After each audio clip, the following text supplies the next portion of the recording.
আমি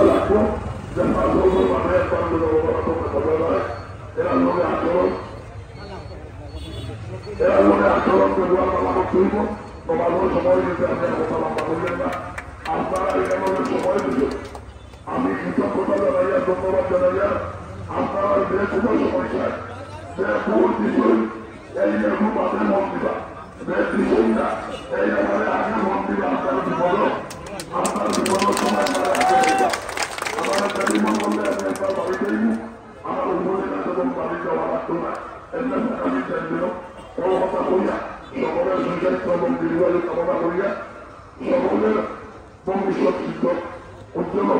সেই দোয়া করিয়া আমি আমার বক্তব্য শেষ করলাম। আমার কথাবার্তা কোনো প্রস্তুতি আল্লাহ আছে আপনারা ভবানী শীতের ব্যাপার 3-4 দিনের ভিতরে বা 5 দিনের ভিতরে আমরা রাখবো প্রতিদিন শপথ আমরা শপথ বাচ্চাদের বিরুদ্ধে মুখ মহিলা আপনারা এই উপর মাধ্যমে